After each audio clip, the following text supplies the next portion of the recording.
Halo, selamat malam pemirsa. Kita bersua lagi dalam Prime Time Talk. Kembali Anda bersama saya, Doni The Kaiser. Pemirsa, untuk kesekian kali, Wakil Presiden Yusuf Kalla dianggap melakukan manuver pada jalannya pemerintahan Presiden Joko Widodo. Ada beberapa hal terkait anggapan itu, diantaranya adanya perbedaan pandangan saat melakukan perombakan kabinet, hingga beberapa kebijakan yang dikeluarkan pemerintah. Seperti saat rencana pembangunan kilang minyak Blok Masela di lepas pantai Arafuru, Maluku beberapa waktu yang lalu. Di mana saat itu Wakil Presiden Yusuf Kalla setuju dengan kilang terapung alias offshore, namun Presiden Jokowi justru setuju dengan kilang di darat alias onshore.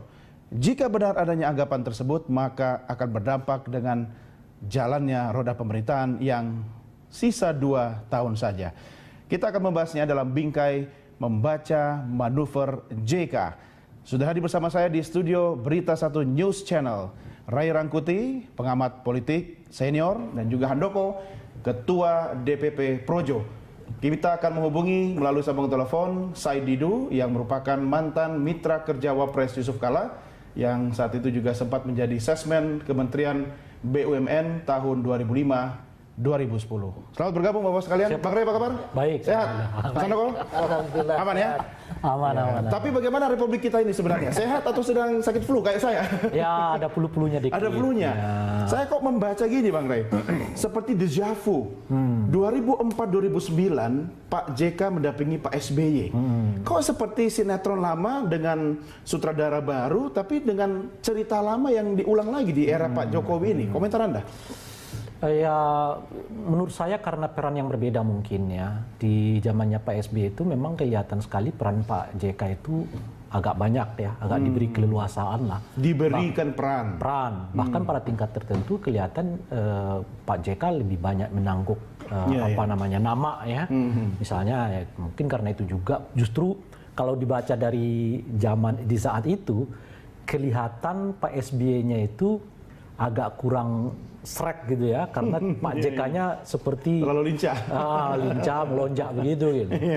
Nah, di era Pak Jokowi itu mungkin ada upaya yang sama ya, yang dengan peran yang sama juga yang mau dilakukan oleh Pak JK. Maksudnya Pak JK minta ruang lebih besar? Bukan minta ruang, tapi berpikir akan bisa melakukan yang kira-kira begitu. Oke, dari mungkin, perspektif JK-nya ya? Iya, mungkin tidak ada permintaan secara khusus gitu, tapi mungkin Pak JK bisa berpikir bisa melakukan apa yang telah dilakukannya selama waktu zamannya Pak SBY gitu. Kalau dengan kata singkat sekarang ini, maaf ini bukan personal, JK yang sekarang masih sama dengan JK yang dulu?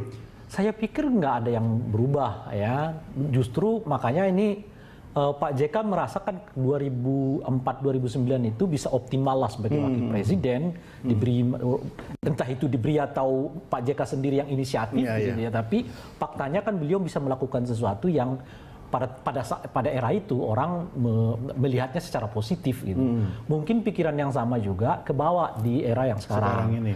Tapi tentu saja memang ada zaman yang berbeda dan ada orang yang berbeda. Nah, ini mungkin yang agak miss dari Pak JK membacanya ya. Zaman yang berbeda tentu saja 2004-2009 tidak sama dengan 2014 dengan 2019 ya. Kan setiap masa ada orangnya, setiap orang ada masanya. Nah, di sini Pak Jokowi terlihat figur Pak Jokowi juga berbeda dengan figur Pak SBY kan. Kalau di zamannya Pak SBY itu bisa dikontraskan antara yang lebih cepat lebih baik gitu ya, dengan yang ragu-ragu gitu. Nah, di sini tagline itu nggak lagi efektif karena sama-sama cepatnya gitu sama-sama juga sama-sama lincah ya. Lincahnya sama-sama cepatnya, turun ke lapangan. Sama-sama juga bisa mengambil keputusan dengan sangat cepat. Anda punya pendapat apa, Mas Andri? Oke. Saya setuju dengan yang disampaikan Bang Ray tadi. Memang sekarang ini tidak bisa disamakan. Ini sekarang ada seolah-olah ini mengulang 2004-2009. Ini nggak sama bener-bener nggak sama. Artinya sekarang ini pemerintahan ini presiden dan wapres ini sama-sama orang yang bekerja, betul. Orang-orang yang kerja. Nah, cuma kan berbagi peran. Dan saya juga tidak melihat ada perbedaan, iya. Pada beberapa kasus ada perbedaan pandangan, iya. Wajar saja. Itu tetapi tidak mengartikan bahwa ini sebuah manuvernya Pak JK yang kemudian akan berupaya macam-macam lah terhadap. Anda percaya itu? Presiden saya percaya begini, seperti yang disampaikan oleh pihak istana kemarin, Pak Presiden juga sudah bilang bahwa sudah kita sekarang ini sudah lagi jangan kebelah-belah. Yang saya lihat sekarang adalah semua pihak ini dibentur-benturkan, kanan kiri dibenturin, semua dibenturin, sehingga apa yang saya rasakan adalah bangsa ini sedang mengalami memang masalah. Bangsa ini bukan nggak ada masalah, tapi ada masalah.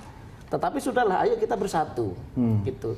Nah, jadi sebenarnya masalahnya bukan dari istana.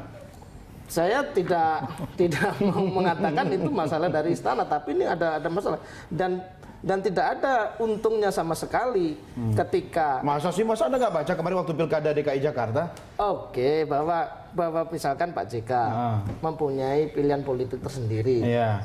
Ya, yang berbeda dengan kan? Presidennya. Boleh kan, itu boleh saja, tetapi jangan lantas dibaca ini kemudian ada semacam keretakan antara presiden dengan wakil. Coba kita tanya ke Pak Said Didu ya. Mungkin beliau punya pendapat berbeda. Pak Said Didu sudah bergabung bersama kami oleh telepon. Selamat malam Pak Said. Selamat malam. Apa kabar Pak? Sehat? Sehat, ini baru mendarat dari Palembang mau ke iya. Pak Said, kabarnya hubungan harmonis Jokowi JK sudah retak nih. Benar nggak? Saya melihat bahwa gorengan memecah belah ini terjadi setelah pilkada. Ada pihak yang menggoreng. Siapa yang goreng-goreng itu, Pak? Ya, tahu lah. Jadi nggak usah diinginkan. Jadi ada pihak yang menggoreng. Nah, saya tahu JK itu dan kami semua karena ternyata itu adalah pilihannya loyal penuh ke atasan atau tidak cocok adalah keluar. Berbeda. Tidak ada namanya itu karakter orang Bugis Makassar. Jadi jangan pernah ada yang mencurigai bahwa Pak JK akan melawan atasannya. Itu tidak ada di kultur kami. Tolong dibaca. Nah, Pak JK dengan Pak SBY dulu tidak tahu ada kesepakatan. Dan saya yakin juga ada kesepakatan antara Pak JK dengan Pak Jokowi. Maka JK sekarang ngomong tidak kan? Jadi jangan ada yang menginginkan. Dan paling kami inginkan adalah bahwa proses pecah belah bangsa ini harus segera dihentikan.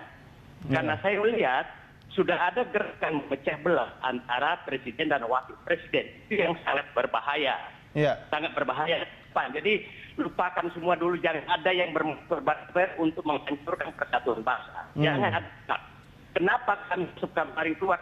Kami melihat bahwa orang-orang sekitar kekuasaan sudah banyak menggoreng terus. Seakan-akan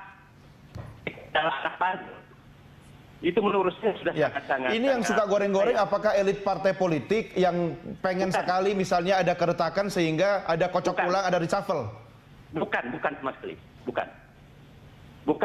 Orang-orang yang menurut ini saya katakan saya tidak biasa bicara tertutup apa namanya ini.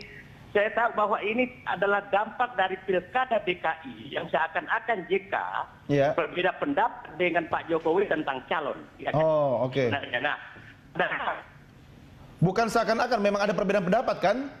Pendapat, dan itu normal. Iya, itu sah-sah saja. Lalu tidak ada aturan bahwa calon bupati atau calon gubernur yang didukung presiden harus didukung juga oleh wakil presiden. Tapi kan masalahnya Pak Said, pilkada DKI Jakarta ini kan aroma pilpres sehingga bisa dijadikan ajang untuk geladi resiknya pilpres nanti. Nah, itu bacaan politik jangan pecah belah. Duit tunggal pemerintahan ini kepentingan politik daerah.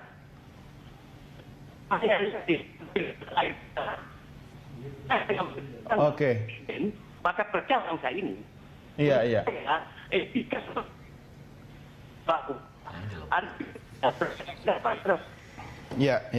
Baik, Pak. Pak Said, di studio saya juga bersama Bang Ray Rangkuti Yang diskusi dengan saya juga ada Mas Handoko dari DPP Projo. Saya ke Bang Ray dulu. Bang Ray, yang namanya presiden dan wakil presiden di Indonesia ini kan sebenarnya beda dengan di negara-negara lain. Tapi kita harus melihat juga deal-deal politik di awal sebelum maju bareng gitu kan. Saya tidak tahu apakah memang ada kesepakatan antara Pak Jokowi dengan Pak JK bahwa nanti kalau jadi saya ngurus ini, kau ngurus itu. Karena kan masing-masing punya kekuatan politik. Anda melihatnya seperti apa? Kalau sepanjang saya tahu tidak ada, tapi mungkin di internal mereka diatur ya kita nggak tahu gitu. Tapi apapun aturan itu kan tidak mengikat secara hukum, hanya mengikat secara politik. Karena Wapres ini kan tugasnya juga tergantung presiden kan? Justru sebetulnya kalau secara umumnya adalah hanya menunggu apa yang akan dilakukan. Presiden minta apa? Oke. Ya. Karena sifatnya kan sebetulnya bukan dalam konteks mengganti posisi presiden, tapi adalah membantu, menjaga ya kepakuman kepresidenan. Jadi jika terjadi sesuatu yang tidak diinginkan pada presiden, wakil presiden dapat melaksanakan. Mungkin agak berbeda dengan kepala daerah. Sebab kalau kepala daerah itu diatur undang-undang mana fungsi dari kepala daerahnya, mana fungsi dari wakil kepala daerahnya dan sebagainya gitu.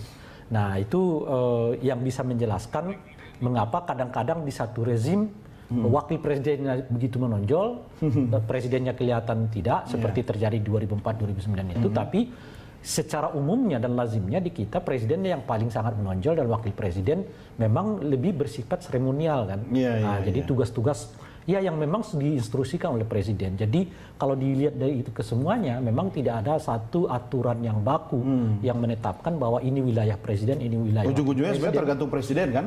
Karena memang ujung-ujungnya tergantung presiden. Kan tidak ada misalnya kemudian kalau presiden mengambil alih mengambil semua tugas, wakil presidennya bisa mengadukannya kemana? Nggak ada.